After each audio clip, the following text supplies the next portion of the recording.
말씀은 베드로전서 이 말씀 베드로가 AD 62년에서 64년 사이에 쓰여졌다고 알려져 있습니다. 베드로가 로마에 잡혀서 거의 순교를 하기 바로 전에 이 글을 썼다고 합니다. 이때는 바로 여러분이 다 아는 네로 황제가 로마를 지배하던 때였습니다. 여러분도 아시다시피 네로는 이스라엘뿐만 아니라 그 지역에 있는 모든 그리스도를 믿는 사람들을 핍박하기로 유명한 사람입니다. 그래서 얼마나 핍박을 많이 했냐면 사람들이 어제 대화를 나눴던 사람들이 오늘 없어지기도 하고 잡혀가서 사자밥이 되기도 하고 아니면 이 양초의 원료가 되는 그것을 온몸에 뒤집어 씌워서 횃불로, 인간 횃불로 로마를 밝히기도 하고, 그리고 여러 가지 고문과 아픔으로 그리스도인들이 힘들게 살아가던 그때에 쓰여진 글입니다. 굉장히 힘든 상황이었을 것입니다. 그때도 베드로는 믿는 사람들에게 이 베드로전서를 보내면서 끝까지 믿음을 굳게 지키고 재림하실 예수님을 기대하며 믿음 생활을 굳건히 하라고 말씀하고 있습니다. 여러분, 그 코로나 바이러스가 우한에서 시작됐다는 거 알고 계시죠? 근데 제가 듣기로 우한이 기독교를 굉장히 많이 탄압하던 중국 내에서도 가장 많이 탄압을 하는 장소였다고 알려져 있습니다. 그 중에 기독교인 지도자들이 지금 3분의 1이 없어졌어요. 그 아는 목사님도 나도 언젠가 갑자기 없어져도 내가 잡혀갔구나 라고 알고 있으라고 가족에게 얘기할 정도로 우한에 지금 기독교인 탄압이 굉장히 심한 곳으로 알려져 있습니다.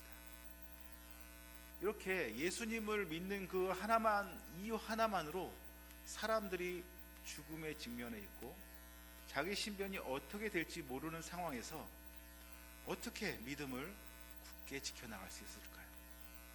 지금은 우리가 예수님을 주라 고백할 수 있는 너무나 좋은 환경에 살고 있습니다. 근데 성경에 말씀할 때 주를 그리스도라 믿고 예수는 주라 하시는 그 사람들은 모두 구원을 얻겠다고 한 말씀을 지금 현 세대와 똑같이 생각해서는 안 된다는 말입니다. 내가 예수님을 주라 고백한 동시에 유대인 사회에서 격리가 되고 사회적으로 매장이 되고 심지어는 로마의 핍박을 받게 되고 언제 죽을지 모르는 상황이 될 수도 있다는 그런 불안감에 휩싸일지라도 나의 구주는 예수님이다라고 자기 고백을 당당하게 말하는 그런 믿음의 사람들이 바로 이때의 사람들이었습니다.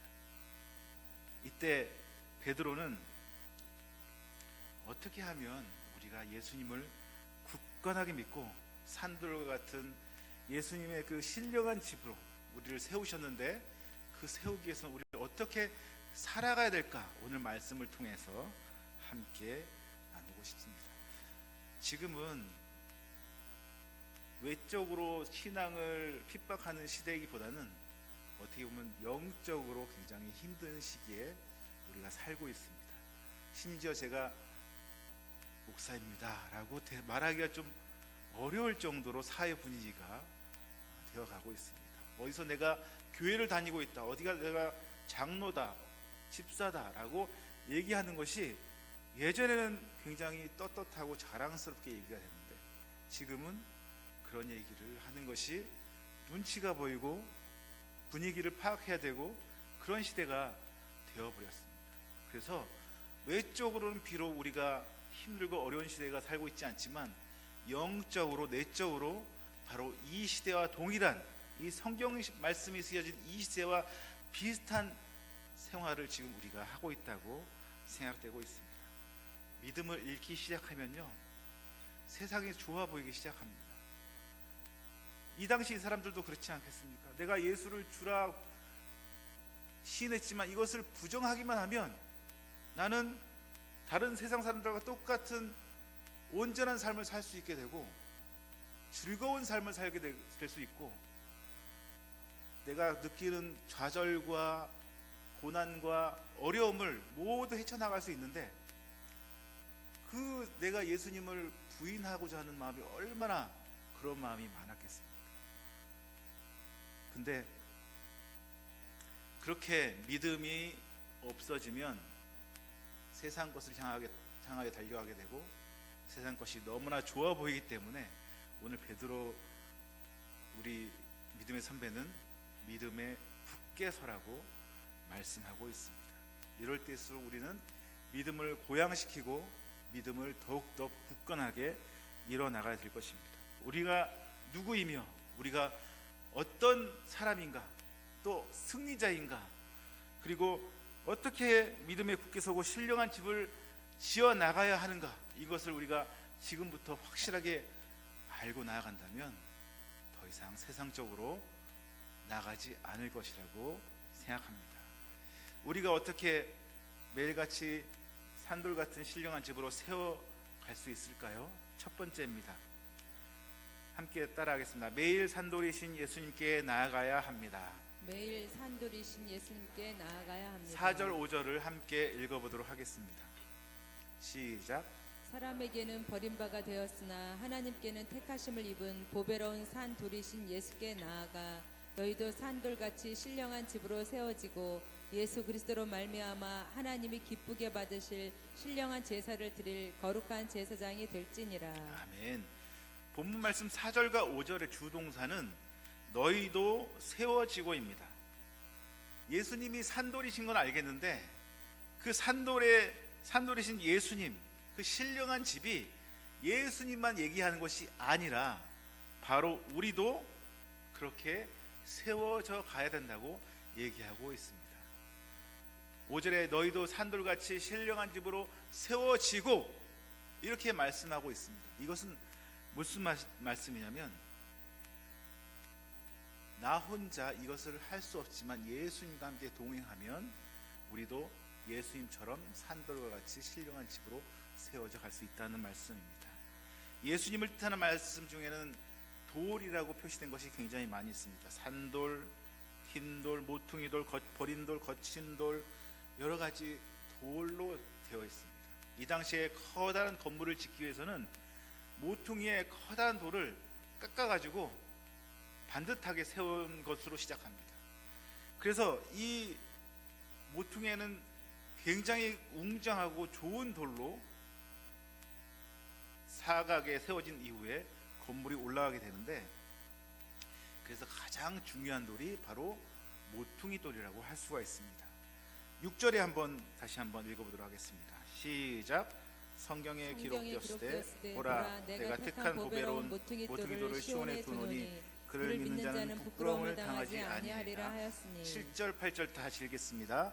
그러므로 믿는 너희에게는 보배나 믿지 아니하는 자에게는 건축자의 버린 그 돌이 모퉁이의 머릿돌이 되고 또한 부딪히는 돌과 걸려 넘어지게 하는 바위가 되었느니라. 그들이 말씀을 순종하지 아니하므로 넘어지나니 이는 그들을 이렇게 정하신 것이라. 믿는 자에게는 보배로운 모퉁이 돌이지만 믿지 않는 자에게는 걸려 넘어지게 하는 바위가 될 것이라고 얘기하고 있습니다. 그러면 돌에 걸려 넘어지는 자는 과연 누구를 얘기할까요? 첫 번째는 예수님을 배척한 유대인을 말하고 있습니다. 두 번째는 예수님을 모르는 세상적인 사람을 얘기하고 있습니다. 세 번째가 굉장히 중요한데요. 세 번째는 세상과 교회의 양발을 걸쳐놓은 사람, 이 사람이 바로 모퉁이에 걸려 넘어지는 사람입니다. 예수님을 위한 성전이 바로 우리입니다. 우리는 깎아줘서 맞춰줘야 됩니다. 조금 다듬어지고 건물 세우기에 아름답도록 깎아줘서 세워져야, 잘 맞춰져야 합니다. 세상은 좋은 돌, 그냥 아름다운 돌이라고 하면 좋은데 왜 유일한 모퉁이 돌이냐라고 질문을 합니다. 그러나 우리는 알고 있습니다. 그분이 우리를 살리신 유일하신 바로 예수 그리스도가 산돌이시고 모퉁이 돌이시고 또 우리는 예수님께 나아가야 한다는 사실입니다. 우리는 예수님께 맨날 더 깊이 매일 더 깊이 더 가깝게 나아가야 합니다. 여기서 세워지다라는 말씀은 수동태입니다. 이것은 내 힘으로 한다는 말이 아니라 예수님이 하게 하신다는 말씀입니다. 그래서 날마다 우리를 모퉁이들로 세워가는데 예수님이 우리를 그렇게 사용할 수 있도록 우리가 날마다 예수님과 가깝게 나아가야 된다는 것입니다. 우리는 자발적으로 그리고 자발적으로 참여하고 순종함으로 예수님께 나아가야 합니다. 예수님과 깊은 교제가 있어야 됩니다. 자신을 깎고 다듬을 때 바로 신령한 집이 될 수가 있습니다. 인생 전체를 살리는 그런 산돌이 된다는 뜻입니다. 베드로 사도는 우리가 산돌 같은 신령한 집으로 지어져가는 의미를 한 단어로 추격했는데 그것이 바로 뭐냐면 거룩한 제사장이 된다는 말입니다. 5절을 한번 읽어보도록 하겠습니다. 시작.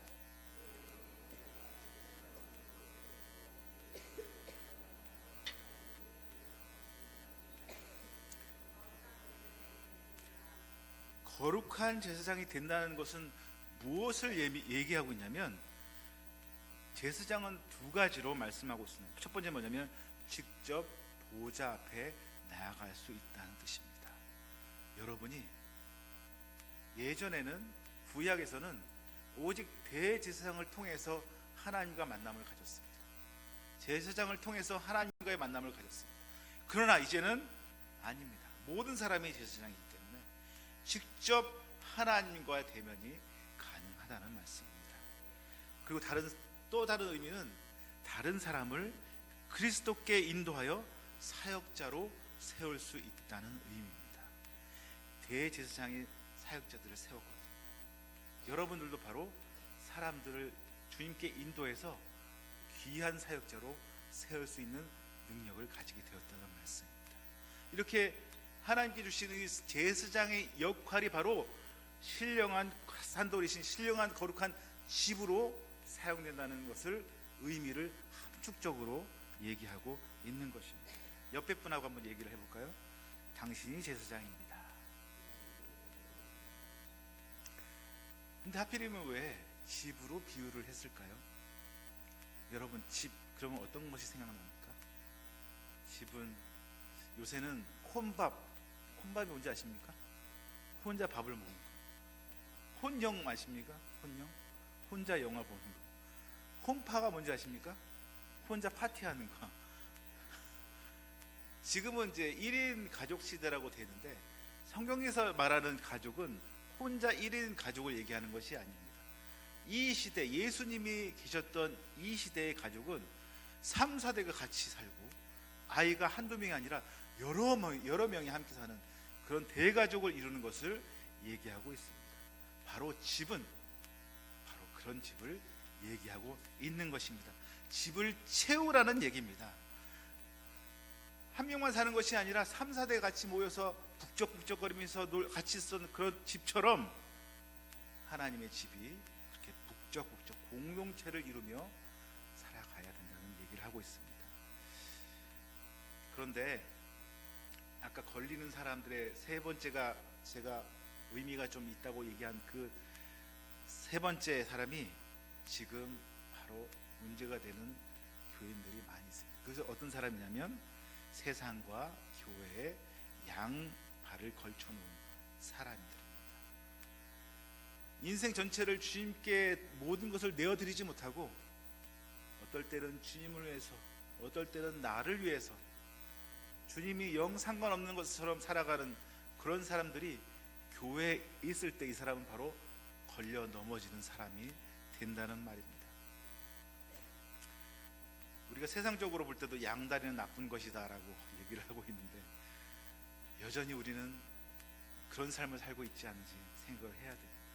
온전히 주님과 함께 동행하는 삶을 살고 있는가, 깊이 주님과 교제를 하고 있는가, 날마다 주님과 함께 동행하고 있는가, 날마다 이것을 생각할 때에 풍성한 하나님의 은혜가 넘치는 저와 여러분 되시기를 예수님의 이름으로 축원합니다.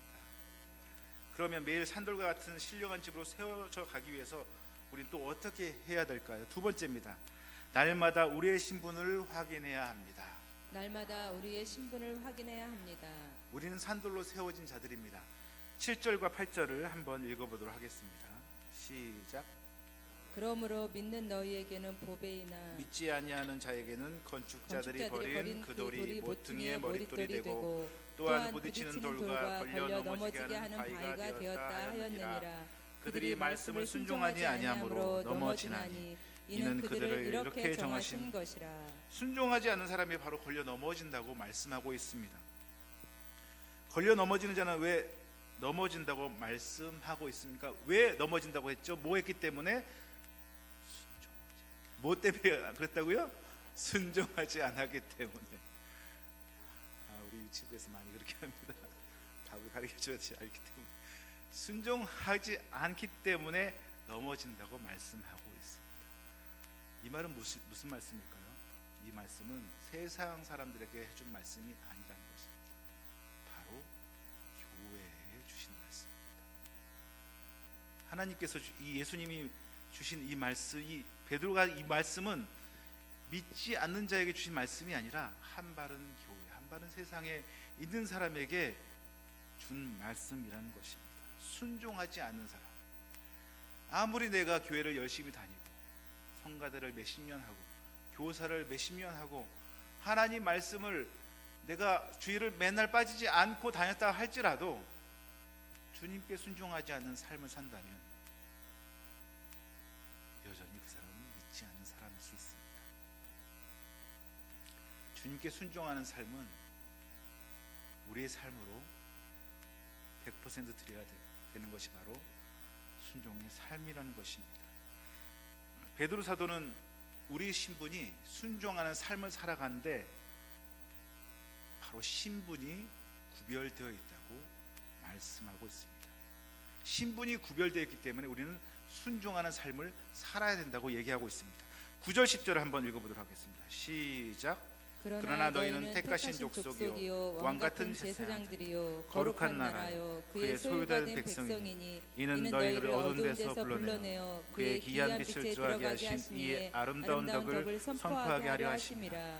너희가 전에는 백성이 아니더니 이제는 하나님의 백성이요 전에는 긍휼을 얻지 못하였더니 이제는 긍휼을 얻은 자니라. 신분을 구별한 이유는 무엇입니까? 그렇게 살면 안 된다고 얘기하는 것입니다. 양다리를 거쳐서 사는 것이 아니라 전적으로 주님께 의지하며 살아가야 된다는 것을 얘기하고 있습니다.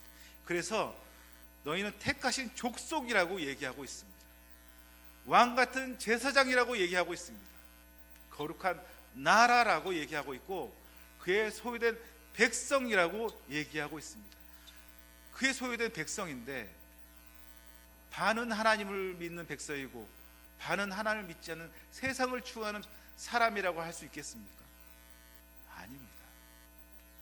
바로 하나님이 우리가 바로 이런 신분의 사람이라는 것을 말씀하고 있는 것입니다. 우리를 왜 주님께서 구별하셨습니까? 구별하신 이유는 또 하나 있습니다. 하나님의 아름다운 덕을 나타내라고 하시는 말씀입니다. 사사기의 이스라엘 백성들은 철저하게 망한 삶을 살았습니다. 그래서 하나님께 순종할 때는 잘 살다가 하나님을 배신할 때는 이웃에 있는 나라를 통해서 징벌을 하게 되고 또 하나님께 회개하고 하나님이 또 용서하고 또 편안한 삶을 살다가 또 타락하게 되고 이 삶을 계속 돌아가던 시대가 바로 사사기의 시대였습니다. 이 사람들은 왜 이런 삶을 살게 되었을까요? 철저히 하나님 백성이라고 인식하지 않았기 때문에 그렇습니다. 그들이 가나안 땅에 들어와서 하나님 백성으로 살기보다는 하나님도 믿고 또 농사를 지어야 되니까 농사의 신, 비를 관장하고 햇빛을 관장하는 바알신도 믿으면 되지 뭐, 이렇게 믿음을 양다리를 거친 사람처럼 살게 되었다는 것입니다. 그 사람이 결코 하나님을 안 믿어서 그렇게 된 것이 아니라 양다리를 거쳤기 때문에 그렇게 된 것입니다. 하나님도 믿고 바알도 믿으면 되지, 이렇게 믿었기 때문에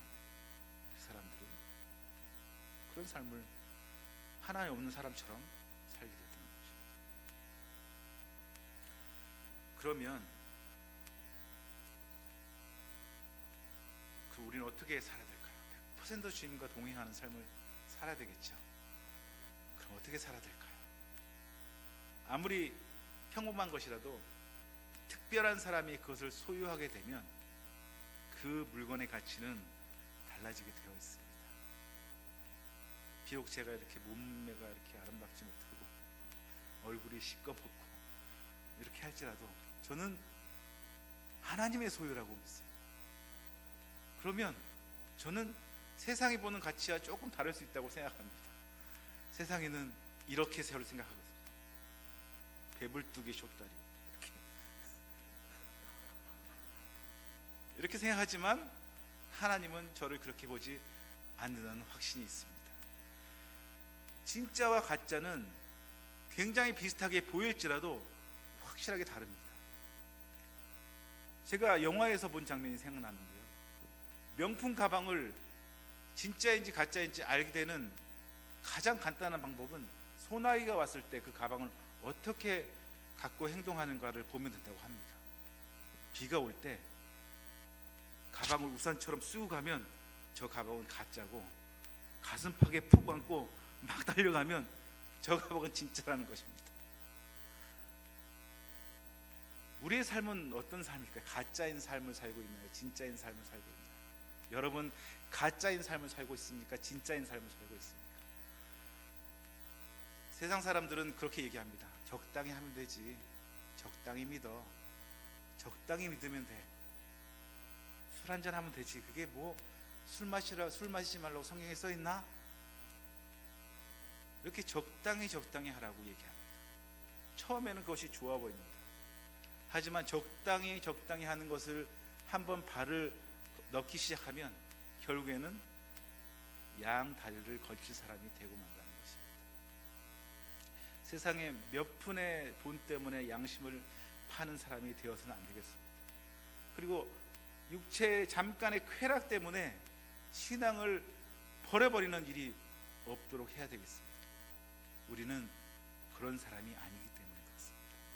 우리는 우리의 신분을 날마다 확인하는, 우리는 어떤 사람인가 날마다 확인하는 그런 사람으로 살아갈 때 바로 주님이 기뻐하시는 믿음의 길을 갈 수 있게 될 것입니다. 그렇게 해서 날마다 우리 신분을 확인하며 믿음으로 나아가는 저와 여러분이 되기를 예수님의 이름으로 축원합니다. 마지막 세 번째는, 첫 번째는 뭐라고 했습니까? 하나님께 날마다 나아가야 된다고 했죠. 두 번째는 우리 신분을 날마다 확인해야 된다고 얘기했습니다. 세 번째는 뭐냐면, 따라하겠습니다. 우리의 신분에 걸맞게 살아가야 합니다. 우리의 신분에 걸맞게 살아가야 합니다. 11절과 11절을 한번 읽도록 하겠습니다. 시작. 사랑하는 자들아, 거류민과 나그네 같은 너희를 권하노니 영혼을 거슬러 싸우는 육체의 정욕을 제어하라. 너희가 이방인 중에서 행실을 선하게 가져 너희를 악행한다고 비방하는 자들로 하여금 너희 선한 일을 보고 오시는 날에 하나님께 영광을 돌리게 하려 함이라. 아멘. 우리 육체를 우리가 제어해야 합니다. 육체의 소욕은 성령을 거스리고 성령의 소욕은 육체를 거스린다고 말씀하고 있습니다. 갈라디아서 5장 19절에서 21절에 말씀하고 있습니다. 함께 읽어보도록 하겠습니다. 시작. 육체의 일은 분명하니 곧 음행과 더러운 것과 호색과 우상숭배와 주술과 원수 맺는 것과 분쟁과 시기와 분냄과 당짓는 것과 분열함과 이단과 투기와 술 취함과 방탕함과 또 그와 같은 것들이라. 전에 너희에게 경계한 것 같이 경계하노니 이런 일을 하는 자들은 하나님의 나라를 유업으로 받지 못할 것이요. 너무나 무서운 경고입니다. 하나님의 나라를 유업으로 받을 수 없다고 얘기를 하고 있습니다. 우리가 분명하게 나와 있습니다. 이런 일을 하면 안 된다. 이런 사람은 바로 넘어지는 사람들이다. 우리는 세상에서 구별된 사람입니다. 거룩한 사람입니다. 거룩이란 말이 바로 구별된다는 뜻입니다. 우리는 세상과 다른 삶을 살아야 됩니다. 영어에 보면 인테그리티라는 말이 있습니다. 우리나라 말로 번역을 할 수 없는 말입니다. 청렴결백이라고 얘기할 수도 있고 고결함이라고 얘기를 할 수 있는 그런 단어입니다. 인테그리티는 뭐냐면 이렇습니다. 직장에서 열심히 일을 하고 있는데 상사가 그 사람을 부릅니다. 불렀을 때 내가 당신을 높은 지위로 올려줄 텐데 대신 당신은 우리가 하고 있는 일이 복식회계, 잘못된 회계를 하고 있는 것을 눈을 감아줘야 된다 라고 제안을 했을 때 과감하게 저는 승진을 하지 않겠습니다 라고 얘기하는 것이 인테그리티입니다. 고결함을 얘기하는 것입니다. 내가 그 지위를 높아져서 좀 더 많은 돈을 가질 수 있고 지위적으로 사람들이 보기에 정말 높은 지위에 있는 사람들이가 존경의 눈빛을 가진다고 할지라도 그것이 바로 옳지 않다고 생각되면 그 일을 하지 않는 것이 인테그리티입니다. 바로 지금 우리가 그런 삶을 살아야 되는 것입니다. 왜냐하면 하나님의 백성이기 때문에 그렇습니다. 우리가 옳고 바른 행동으로 구원을 받을 수 없지만 구원받은 사람은 옳고 바른 행동을 해야 합니다. 그것이 하나님이 원하시는 바입니다. 우리가 선한 일을 해야 됩니다. 12절 한번 읽어보도록 하겠습니다. 시작. 너희가 이방인 중에 행실을 선하게 가져 너희를 악행한다고 비방하는 자들로 하여금 너희 선한 일을 보고 오시는 날에 하나님께 영광을 돌리게 하려 함이라. 유치부에서 한 달마다 한 구절씩 외우는 말씀이 있습니다. 2월 달에 마태복음 5장 16절을 외웁니다. 어떻게 외우는지 보여드릴까요? 이같이 너의 빛을 비치게 하여 그들로 이같이 너희 빛이 사람 앞에 비치게 하여 그들로 너의 착한 행실을 보고 하늘에 계신 너희 아버지께 영광을 돌리게 하라. 마태복음 5장 16절 말씀. 유치부 학생들을 지금 외우게 하고 있습니다. 한 달에 한 번씩. 이 말씀을 지난달에는 승혁이가 다른 말씀을 잘 외워서 상장을 제가 만들어줬습니다. 이번 달에도 이 말씀을 외우는 유치부 학생들에게 상을 줄 것입니다. 그래서 한 달에 한 말씀을 꼭 외우는 그런 말씀을 유치부를 하고 있습니다. 이 말씀 마태복음 5장 16절에 똑같은 말씀이 바로 예수님이 하신 말씀입니다. 예수님이 뭐라고 하셨냐면 이같이 너희 빛이 사람 앞에 비치게 하여 너의 착한 행실을 보고 하늘에 계신 너희 아버지께 영광을 돌리게 하라. 이 말씀이 바로 12절에 있는 말씀과 동일한 말씀입니다. 너희가 이방인 중에서 행실을 선하게 가져 너희를 악행한다고 비방하는 자들로 하여금 너의 선한 일을 보고 오시는 날에 하나님께 영광을 돌리게 하라. 바로 이것이 우리의 신분에 걸맞는 행동입니다. 우리가 해야 될 일입니다. 교회가 세상 사람들에게 비난받고 있습니다. 제가 전도를 좀 했다고 하면 한 사람인데 전도를 하면 듣는 사람들이 예수님의 말씀은 별로 이렇게 중요하게 생각하지 않고 나에게 돈 떼먹은 그 집사, 나에게 나쁜 짓을 한 그 장로, 이런 얘기만 합니다. 예수님을 전하는데 그 사람은 사람 얘기를 하더라고요. 저는 예수님을 전하는데 그 사람에게 남는 것은 교회에 다니는 사람으로 나타난다는 것입니다. 그래서 우리는 사람에게 선한 일을 해야 된다는 이유가 바로 이것입니다. 전에도 한번 말씀드렸는데 하나님의 성전에서 제물을 드리다가 친구와 화해할 일이 생각나서 제물을 놔두고 친구에 가서 화해를 한 후에 다시 제물을 드리라. 이 거리가 바로 옆 동네가 아닙니다. 여기서 대전까지 거리입니다. 차가 있는 것이 아닙니다. 걸어서 왕복 4일에서 5일 걸리는 길입니다. 그 길을 가서 친구와 화치를 맺고 모든 것을 끝낸 다음에 하나님께 제사를 드려야지 하나님 받는다는 것입니다. 어떤 신학자는 십계명도 우리는 보통 1계명부터 4계명까지 하나님을 위한 것, 5계명부터 80계명까지 사람을 위한 것이라고 알고 있지 않습니까? 근데 어떤 신학자는 1계명만 하나님을 위한 것이고 나머지는 다 사람을 위한 것이다라고 얘기를 하고 있습니다. 무슨 얘기냐? 나 위에 다른 신을 섬기지 말라. 이것을 빼고 또 우상 숭배, 우상을 만들지 말라. 이것은 어떻게 보면 사람을 피곤하게 만드는 일입니다. 그리고 또 세 번째 계명은 무엇입니까? 네 번째 안식일 거룩히 지키라. 이것도 하나님을 망령되 일컫지 말라 이런 말씀이잖아요. 이것은 사람과 사람 계약할 때 하나님 이름을 걸고 계약하는 것을 하지 말라는 얘기입니다. 내가 하나님 이름으로 계약할게. 그러면 모든 것을 내가 꼭 하겠다는 그런 것을 계약서에 쓸 때 하나님을 걸고 하는 것이 바로 망령되 일컫지 말라는 것입니다. 하나님은 그렇게 계약서에 국한된 분이 아니시거든요. 그 안식일도 거룩히 지켜라. 이것도 지금 이스라엘에 가보면 정말 불편하게 살고 있습니다. 엘리베이터를 갈 때 안식일용 엘리베이터, 일반 엘리베이터 이렇게 두 가지가 있는데, 안식일용 엘리베이터는 끝까지 15층이면 15층 끝까지 그냥 일직선으로 올라가고 내려올 때 한 층씩 내려올 때마다 저절로 열립니다. 왜 그럴까요? 버튼을 누르는 것이 일이라고 생각하기 때문에. 그냥 간단하게 3층 가고 싶으면 3층 딱 누르면 되는데, 이 누르는 것이 일이라고, 안식일은 거룩히 지켜야 되기 때문에 일을 하면 안 된다고, 누르는 것이 일이라고 유대인들은 생각한다는 거죠.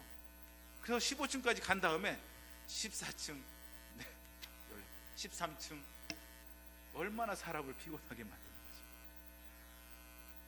그래서 어떤 신학자는 1계명만 하나님을 위한 것이고 다른 계명은 다 사람을 위한 것이다 라고 말하는 사람이 있습니다. 그 신학자가 100% 옳다고는 얘기할 수는 없습니다. 하지만 기억해야 될 것은 이렇게 선한 일을 하는 것이 중요하다는 것입니다. 하나님을 경외하는 것만큼 사람을 잘 섬겨야 된다는 것입니다. 그래서 새 계명을 너희에게 주노니 뭐라고 얘기했습니까? 하나님을 사랑하고 네 이웃을 내 몸같이 사랑하라. 이것이 선지자와 율법의 모든 강령이라고 얘기하고 있습니다. 그래서 우리가 갖고 있어야 될 신분에 맞는 걸맞는 행동, 선한 일입니다. 그래서 오늘부터 좀 손해봐도 됩니다. 이제부터 좀 손해보는 연습을 좀 해야 될 것 같습니다. 저는 굉장히 손해보는 걸 싫어하는 사람이었거든요. 근데 손해를 좀 봐야 되겠다는 생각이 들더라고요. 예수님이 가장 많이 손해를 본 분이시거든요. 예수님은 그렇게 돌아가시지 않으셔도 되는데 십자가에 그냥 죄 없이 죽으신 분이거든요. 얼마나 억울하십니까? 너무나 손해를 많이 본 분 아니십니까? 우리가 예수님 믿는 사람이라면 손해를 좀 보면서 살아가야 될 것 같습니다. 그래서 오늘부터 좀 나는 손해를 보자 이런 마음으로 어려운 사람 있으면 도와주고 착한 일을 하는데 늘 힘쓰는, 그래서 하나님의 기뻐하시는 주의 백성이 되기를 예수님의 이름으로 축원합니다. 우리가 살아갈 때 고난과 야망과 쾌락과 우리를 붙잡고 있지 않도록 우리는 기도를 해야 될 것입니다. 함께 읽겠습니다. 산돌 같은 신령한 집으로 세워지려면, 들어주십시오. 마지막. 예. 다음 설교가 마쳤습니다. 함께 읽어보도록 하겠습니다. 산돌같이 시작. 산돌 같은 신령한 집으로 세워지려면 매일 산돌이신 예수님께로 나아가야 합니다. 날마다 우리의 신분을 확인해야 합니다. 우리의 신분에 걸맞게 살아가야 합니다.